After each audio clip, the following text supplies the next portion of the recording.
Louvado seja nosso Senhor Jesus Cristo, para sempre seja louvado. Seja bem-vindo mais uma vez ao canal Dentro do Católico. Meus amados irmãos, estamos aqui no quadro Liturgia da Palavra Dominical. E este é o 11º domingo do tempo comum no ano A.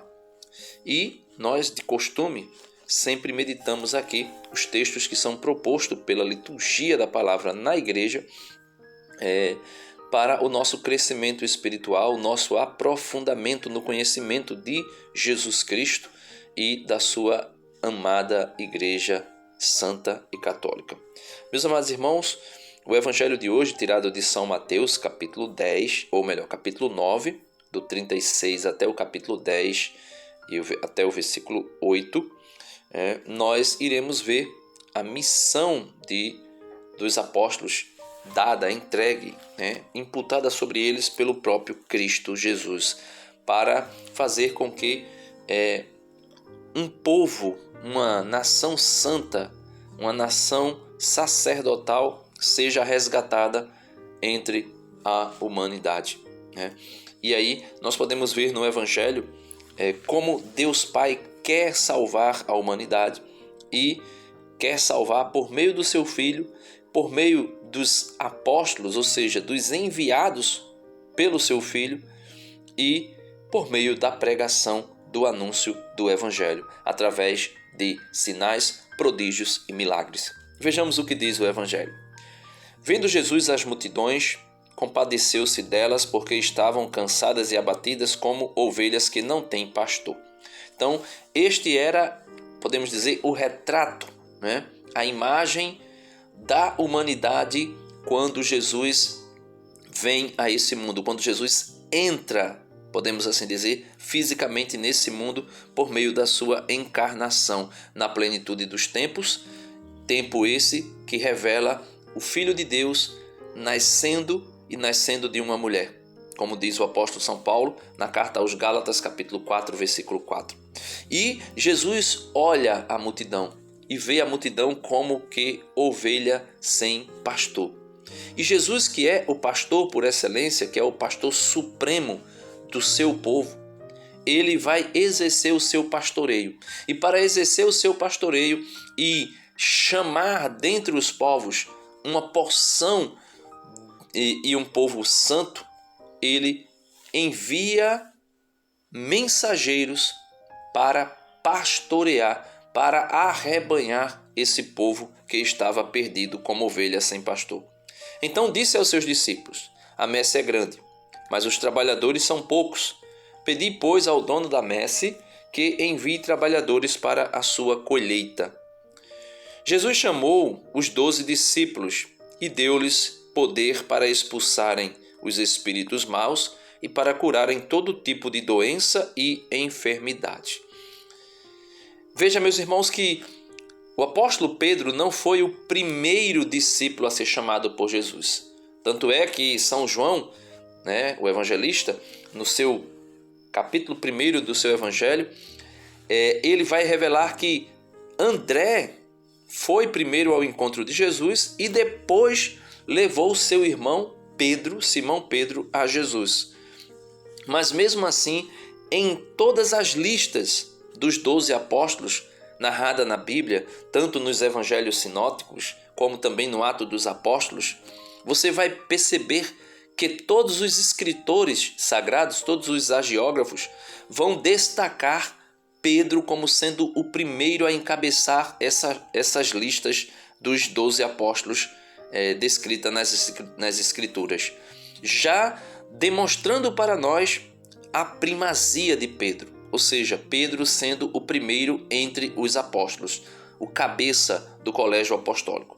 Estes são os nomes dos 12 apóstolos. Primeiro, Simão, chamado Pedro, e André, seu irmão. Veja, André foi chamado por Jesus primeiro do que Pedro. Inclusive, foi André que levou Pedro a Jesus. Então, estes são os nomes dos 12 apóstolos. Primeiro, Simão, chamado Pedro, e André, seu irmão. Tiago, filho de Zebedeu, e seu irmão João. Filipe e Bartolomeu. Tomé e Mateus, o cobrador de impostos. Tiago, filho de Alfeu, e Tadeu, Simão o Zelota e Judas Iscariotes, que foi o traidor de Jesus. Jesus enviou estes 12 com as seguintes recomendações: não deveis ir aonde moram os pagãos, nem entrar na cidade dos samaritanos, e diante as ovelhas perdidas da casa de Israel. Então em vosso caminho anunciai: o reino dos céus está próximo. Curai os doentes, ressuscitai os mortos, purificai os leprosos, expulsai os demônios. De graça recebestes, de graças deveis dar. E aqui nós poderíamos acrescentar aquela fala de Jesus que vai dizer: quem vos ouve, a mim ouve. Ou poderíamos acrescentar aquela fala de Jesus no finalzinho do Evangelho, antes de sua ascensão aos céus: ide por todo mundo e fazei com que todas as nações se tornem meus discípulos, batizando-as em nome do Pai, do Filho e do Espírito Santo, e ensinando-as a observar tudo quanto eu vos ensinei. Ou seja, nós podemos ver que a missão apostólica, antes da ascensão de Jesus aos céus, se resumiu às ovelhas perdidas da casa de Israel. Os apóstolos não deveriam se dirigir aos gentios, aos pagãos, aos samaritanos. Mas depois que Jesus ascende aos céus, Jesus unificaliza, ou seja, torna católica, né? Faz com que a igreja seja não mais ali dentre os homens, os cidadãos,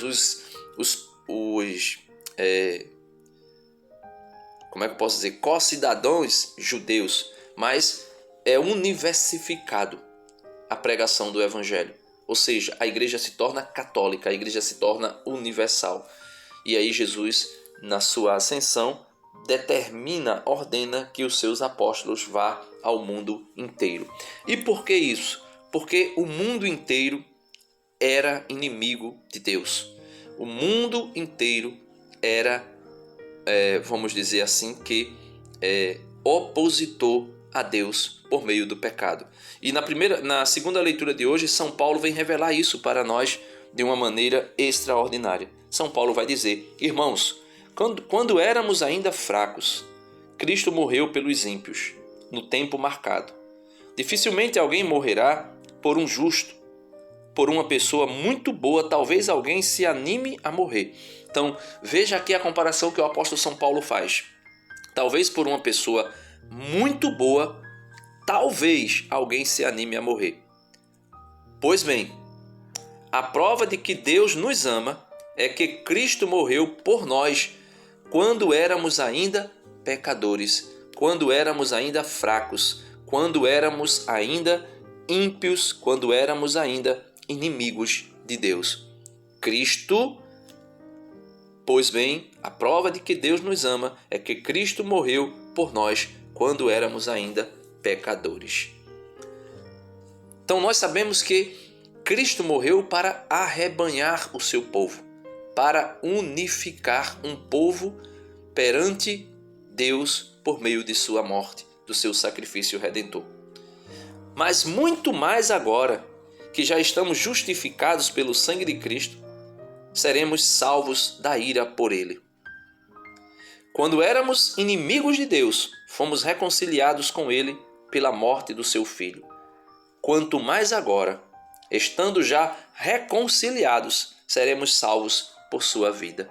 Nós, meus irmãos, fomos reconciliados em Deus por meio de Cristo Jesus, por sua morte.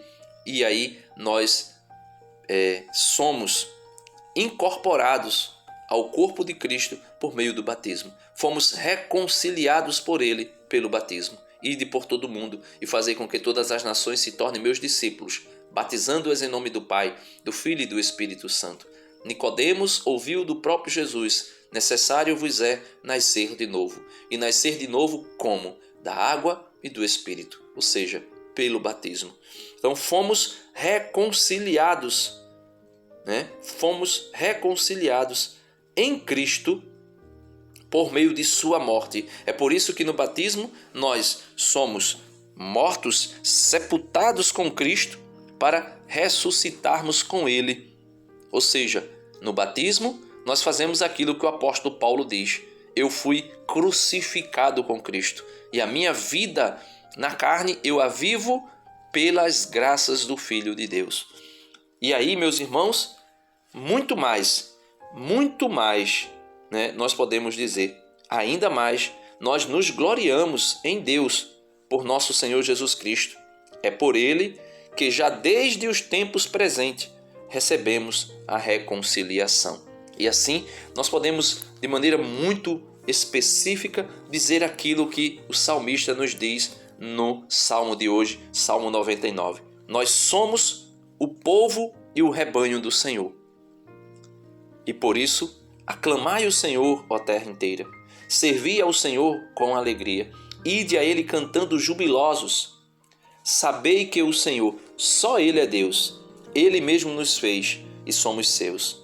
Nós somos seu povo e o seu rebanho. Sim, é bom o Senhor e nosso Deus. Sua bondade perdura para sempre. Seu amor é fiel eternamente. E por que isso aconteceu? Porque o Senhor nos prometeu, porque o Senhor fez com que nós nos tornássemos o seu povo, um povo eleito, uma nação santa, um povo de sacerdotes, como revela para nós a primeira leitura de hoje. Livro do Êxodo, capítulo 19, versículo 2 ao 6.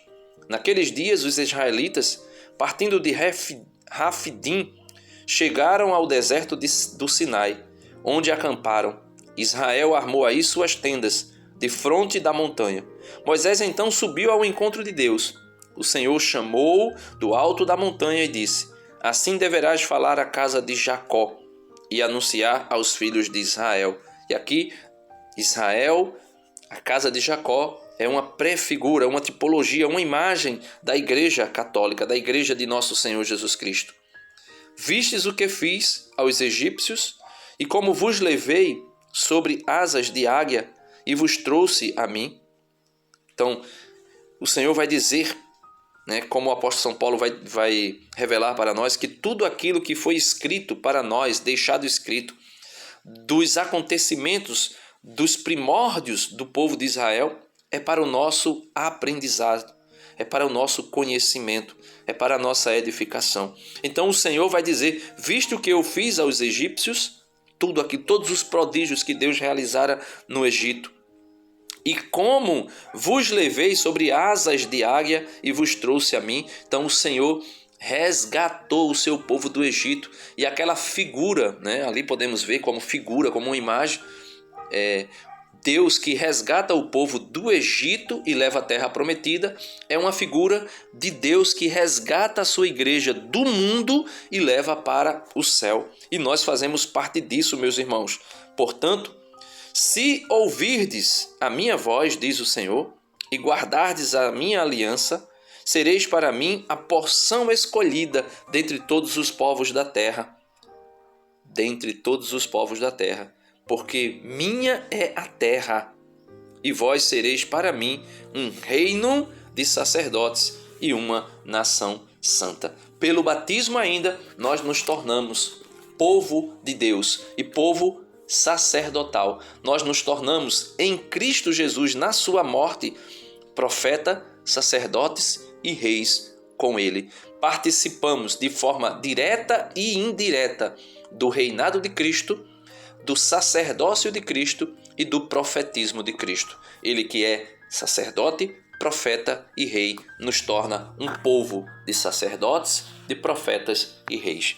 Por isso, peçamos ao Senhor a graça de nos comportarmos verdadeiramente como sendo uma nação santa, um povo santo, um povo eleito, tirado dentre todos os povos da terra, para anunciar e viver as boas novas do reino de Deus.